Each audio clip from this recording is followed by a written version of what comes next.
चलो आज शुरू करने वाले हैं आप लोगों के लिए ट्रिग्नोमेट्री।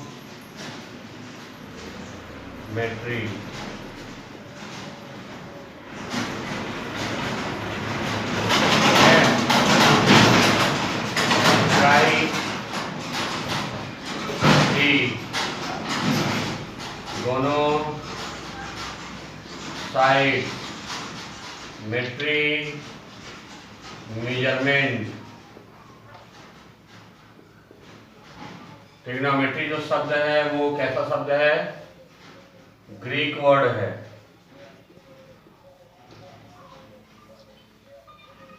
जिसका मतलब है थ्री साइड, यानी थ्री साइड्स का मेजरमेंट। अब थ्री साइड्स क्या है आपको ही पता है। थ्री साइड्स हमारा क्या बनता है? ट्राइंगल। और हिंदी में ट्रिग्नोमेट्री को क्या बोलते हैं?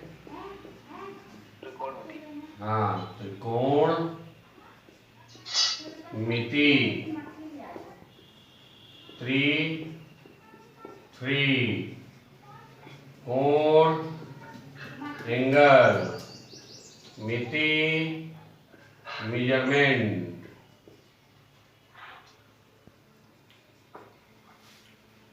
ठीक है। Trigonometry three side three angle यानी ट्राइंगल। लेकिन यहाँ बात तो ट्राइंगल की नहीं है। स्टार्टिंग ये ट्राइंगल कैसा होना चाहिए हमारा? ये ट्राइंगल ट्रिग्नोमेट्री के लिए हमारा होना चाहिए right angle triangle. Right angle triangle. Reason क्या है राइट एंगल ट्राइंगल के पीछे? क्योंकि जो एंगल का हम रेशियो देखते हैं, देखो ट्रिग्नोमेट्री का बेसिक जो डेफिनेशन होता है वो डेफिनेशन होता है द स्टडी ऑफ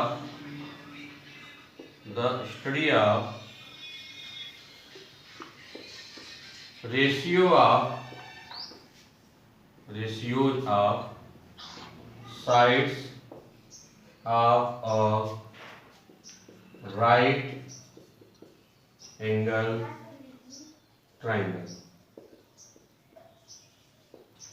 ठीक है। The study of ratio of sides of a right angle triangle. Right angle triangle को लेने का पर्पज बस ये होता है, जैसे मान लो ये राइट एंगल ट्राइंगल है, सपोज ए बी सी। तो बी अगर 90 डिग्री हमने ले लिया बच्चा, तो ये ए और सी इन्हीं के रेस्पेक्ट में हम रेशियो देखते हैं। क्यों? क्योंकि ए से मिलके क्या बन जाते हैं? कॉम्प्लीमेंट बन जाते हैं। दोनों का एडिशन अगर 90 हो तो कॉम्प्लीमेंट बोला जाता है ना। Angle A plus angle B plus angle C कितना हो जाएगा? 180।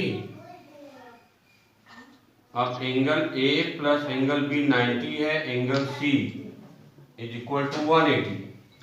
That is angle A plus angle C is equal to 180 minus 90।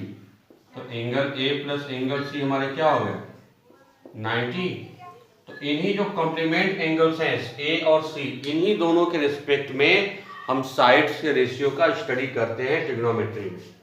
जब त्रिकोणमिति था, इसको सबसे पहले इंडियन मैथमेटिशियन आर्यभट्ट ने दिया था या भास्कराचार्य ने? इन्हीं दो में से एक ने किया था, या सॉरी कि नागार्जुन ने दिया था। शायद नागार्जुन ने दिया था। ठीक है। और जो ग्रीक में था वो आर्किमिडीज ने स्टार्ट किया था इसको, हालांकि पूरा नहीं दे पाया था, आर्किमिडीज ने स्टार्ट किया था, वो किसी और ने डिफाइन किया था। इसका यूज क्या था? इसका यूज था कि जैसे हम बहुत बड़े बड़े पेड़, ठीक है, बहुत बड़े बड़े पहाड़, जो पर्वत है उस जमाने में, अब एरोप्लेन है, कितनी हाइट पे है, कैसे हम मेजरमेंट करेंगे, बहुत बड़ी बिल्डिंग हो गया, हम खड़े हैं, उसके शैडो से हम कैसे मेजरमेंट करेंगे। ठीक है। तो वो शैडो से मेजरमेंट करने के लिए ट्रिग्नोमेट्री का इवोल्यूशन हुआ, इसका जनरेशन हुआ, ओरिजिनेट हुआ। ठीक है। जैसे ऐसे सपोज करो, मान लो यहाँ हमारा एक प्लेन है। ठीक है। ये हाइट हमें नहीं पता, हमें हाइट निकालना है। अगर इसका हमने यहाँ से एक जगह पे हम खड़े हैं, यहाँ से इसका ये एंगल निकाल लिया और ये डिस्टेंस हमने मेजर कर लिया x है, तो tan हम लगा लेंगे तो होता है परपेंडिकुलर अपॉन बेस। इसकी वैल्यू हम यहाँ रख देंगे और x की वैल्यू हमें पता है तो यहाँ से h की वैल्यू निकल आएगी। अभी आगे आपको भी तो स्टार्टिंग है, अभी आगे ट्रिग्नोमेट्री का पूरा बताएंगे तो समझ में आएगा। मतलब ये ट्रिग्नोमेट्री का इवॉल्व या ओरिजिन इसलिए हुआ था ताकि हम शैडो देख करके बड़े बड़े पहाड़ों का हम हाइट निकाल सकें, बड़े बड़े पेड़ों का हाइट निकाल सकें। उस समय मिस्र में पिरामिड बनता था, पिरामिड की हम हाइट निकाल सकें। इन्हीं सब के लिए इनका ओरिजिनेट हुआ था। फिलहाल इसको फटाक से नोट करिए, डिटेल हम लोग आगे चलते हैं।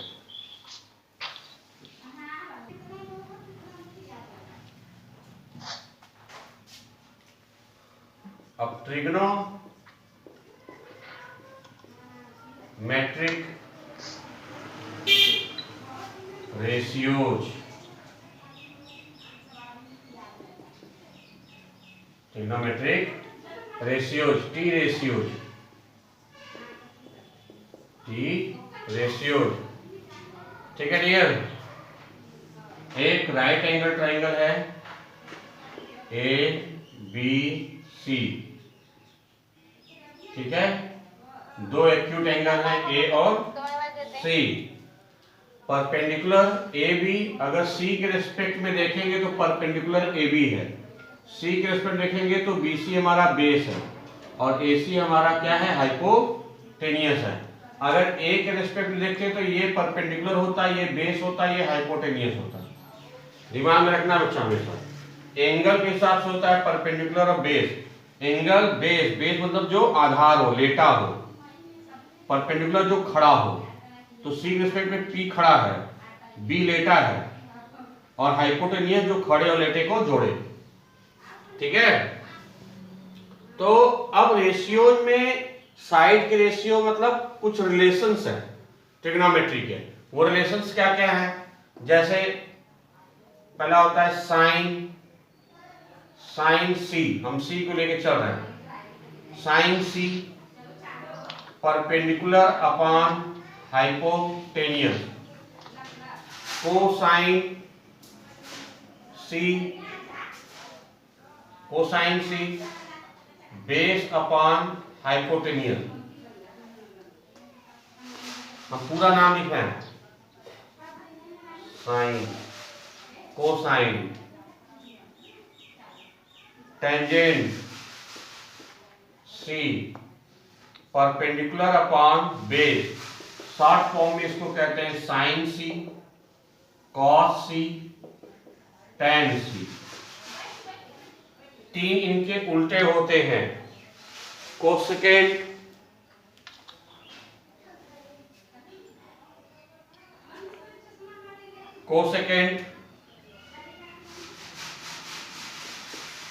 C hypotenuse upon perpendicular. Secant C hypotenuse upon base. फिर cotangent C base upon perpendicular. इनको शॉर्ट फॉर्म में कहते हैं कोसेक C, इसको कहते हैं सेक C, इसको कहते हैं कॉट C, ठीक है। ये रिलेशन है इनके, ध्यान से देखो। ये तीन और अगले तीन के उल्टा है, जस्ट देखो 1 अपॉन साइन है, ये 1 अपॉन कॉस C है, ध्यान से देखो 1 अपॉन टेन C है, ठीक है डियर। ये इनके रिलेशंस हैं कि एक एंगल के रिस्पेक्ट में अलग अलग साइड के रेशियो को क्या क्या कहते हैं, इनकी रिलेशंस हैं। अब आगे देखो फटाक से, इनको याद कैसे करें, ठीक है। तो याद करने सबसे बढ़िया तरीका, पंडित बद्री प्रसाद हर हर बोले। ठीक है, अब इनको ब्लॉक कर दो। ऊपर हो गया साइन, ये हो गया कॉस, ये हो गया tan।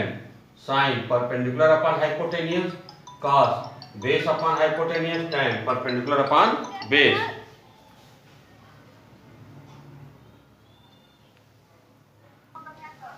हाँ, तो हम क्या कह रहे थे, साइन का पंडित बद्री प्रसाद हर हर बोले, sine perpendicular upon hypotenuse cos, base upon hypotenuse tan perpendicular upon base. उल्टा चले आओ, कॉट बेस अपॉन परपेंडिकुलर, फिर सेक हाइपोटेनियस अपॉन बेस, फिर कोसेक हाइपोटेनियस अपॉन परपेंडिकुलर। इसको एकदम लर्न कर जाइए, एकदम फटाक से याद करिए, अभी के अभी।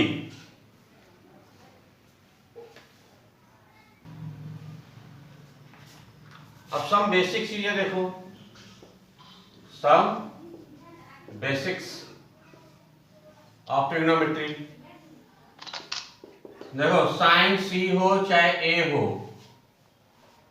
ठीक है, अगर हम एंगल को हम शो करेंगे एंगल को थीटा से, तो साइन थीटा, तो साइन थीटा का मतलब कभी ये मत समझना साइन इंटू थीटा, ये बिल्कुल गलत है, ध्यान देना।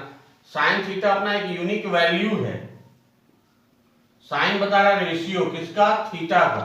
इसका मतलब ये कभी नहीं कि साइन इंटू थीटा, कभी गड़बड़ी मत करना। अगर साइन थीटा का स्क्वायर है तो इसको हम ऐसे लिख सकते हैं, साइन स्क्वायर थीटा।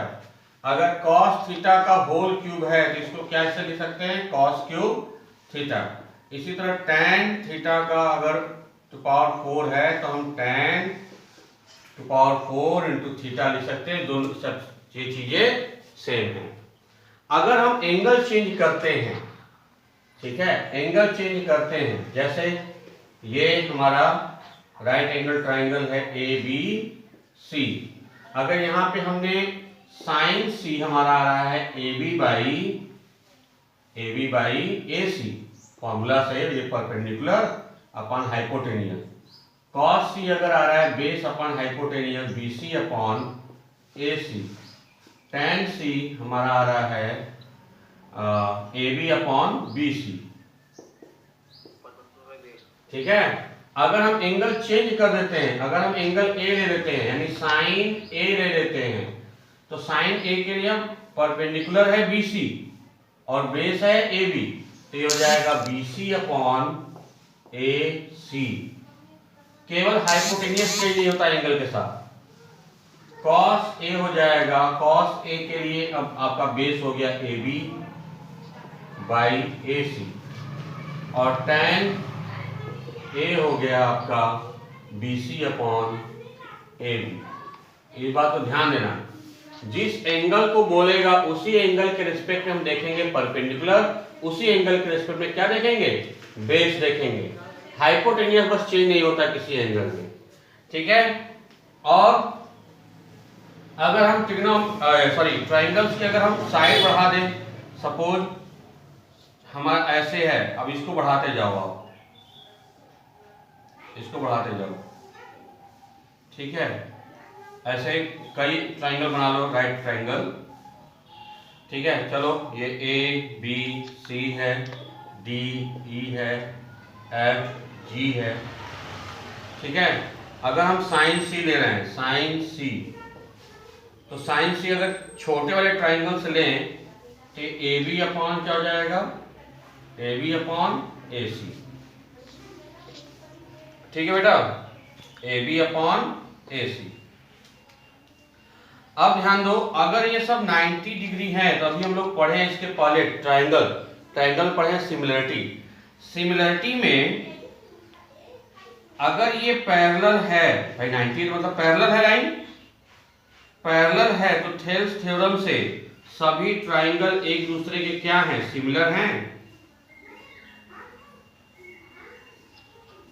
सभी ट्राइंगल से क्या हैं, सिमिलर हैं। सिमिलर यानी by Thales theorem, by theorem, इसका AB upon AC is equal to हो जाएगा DE अपॉन DC, इसका हो जाएगा EG अपॉन EC। तो सारा का सारा ये क्या मिल गया हमें, साइन C। तो आप ट्राइंगल कितना बढ़ाते जाओ उससे कोई फर्क नहीं पड़ता, उनका रेशियो हमेशा सेम रहेगा।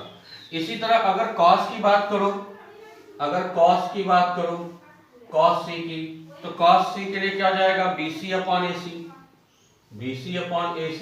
अब भैया BC अपॉन AC अगर सिमिलरिटी से देखा जाए तो सारे में तो इक्वल हो जाएगा EC अपॉन DC, ये भी हो जाएगा GC अपॉन EC। इसी तरह tan C का भी आप निकाल सकते हो, बल्कि सभी का निकाल सकते हो, 6 का रेशियो। तो इस पे मैटर नहीं करता कि ट्राइंगल कितना बड़ा है, ठीक है, हर ट्राइंगल को बढ़ाते चले जाओ लेकिन रेशियो उनका सेम आता जाएगा। बात समझ में आया? Yes sir. Good, note.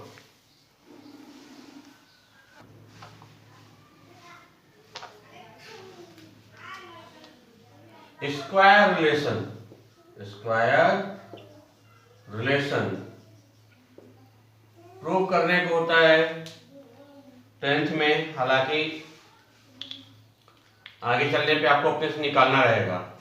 3 relation हमेशा दिमाग में आना चाहिए, sine square theta plus cos square theta is equal to 1, second 1 plus tan square theta is equal to sec square theta, 1 plus tan square theta is equal to sec square theta, और third 1 plus cot square theta is equal to cosec square theta. ठीक है dear? अब इन सबको prove करना है। तो देखो बेटा, पहले एक राइट एंगल ट्राइंगल खींचो फटाक से, ABC। चलो, ये हमारा परपेंडिकुलर है, ये हमारा बेस है, और ये हमारा क्या है, हाइपोटेनियस है। ठीक है, तो सबसे पहले हम लोग फर्स्ट वाले को प्रूव करते हैं। ठीक, तो first sine square theta plus cos square theta. तो साइन स्क्वायर थीटा निकालने के लिए निकालना पड़ेगा हमें साइन थीटा। तो साइन थीटा इक्वल क्या होता है, परपेंडिकुलर अपॉन हाइपोटेनियस। तो so that sine square theta is equal to हो जाएगा परपेंडिकुलर स्क्वायर अपॉन हाइपोटेनियस का स्क्वायर। इसी तरह कॉस थीटा इज इक्वल हमारा क्या हो जाएगा, बेस अपॉन हाइपोटेनियस, यानी कि कॉस स्क्वायर थीटा हमारा हो जाएगा b का स्क्वायर अपॉन h का स्क्वायर। अब इन दोनों को ऐड कर दीजिए, इन दोनों को ऐड करेंगे तो sine square theta plus cos square theta is equal to P square by H square plus B square upon H square, यानी कि P square plus B square upon H square. P square plus B square Pythagoras theorem से perpendicular square plus base का square क्या होता है, hypotenuse square. Hypotenuse square upon hypotenuse square cancel out हो गया, यहाँ से हो गया sine square theta plus cos square theta is equal to 1। ये रिलेशन सबसे, इन तीनों में भी सबसे इंपॉर्टेंट है फर्स्ट रिलेशन। ठीक है, चलिए फटाक से नोट करिए।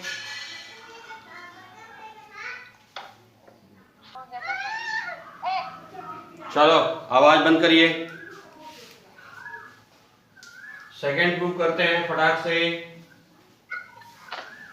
सेकंड क्या है, 1 प्लस tan स्क्वायर थीटा। तो पहले tan theta is equal to perpendicular upon base, so that tan square theta is equal to p square upon b square, so that 1 plus tan square theta means 1 plus p square upon b square, यानी b square plus p square upon b square Pythagoras theorem से base का square plus perpendicular का square that is hypotenuse का square upon base का square, बल्कि इसको यहीं पे लिख लो, हाइपोटेनियस का स्क्वायर अपॉन बेस का square means hypotenuse upon base का whole square. Hypotenuse upon base क्या होता है भाई, सेक थीटा, तो सेक थीटा का whole square is sec square theta. तो यहां से हो गया आपका prove 1 plus tan square theta is equal to sec square theta. Third वाला भी यहां देख लीजिए, third 1 plus cot square theta, ठीक है। तो सबसे पहले आप कॉट थीटा निकालिए, cot theta is equal to base upon perpendicular, so that cot square theta is equal to हो जाएगा बेस का स्क्वायर अपॉन परपेंडिकुलर का स्क्वायर, तो 1 प्लस कॉट स्क्वायर थीटा हो जाएगा 1 प्लस बेस का स्क्वायर अपॉन परपेंडिकुलर का square, perpendicular square plus base का स्क्वायर अपॉन परपेंडिकुलर का स्क्वायर, दैट इज हाइपोटेनियस का स्क्वायर अपॉन परपेंडिकुलर का स्क्वायर। तो 1 plus cot square theta is equal to hypotenuse upon perpendicular का whole square, यानी 1 plus sec line और single line 1 plus cot square theta is equal to cosec square theta. तीनों prove हो गए। यहीं तक का आपका बेसिक ट्रिग्नोमेट्री था। इसके बाद एक एग्जाम्पल और एक्सरसाइज दोनों आप लोग सॉल्व करेंगे होमवर्क।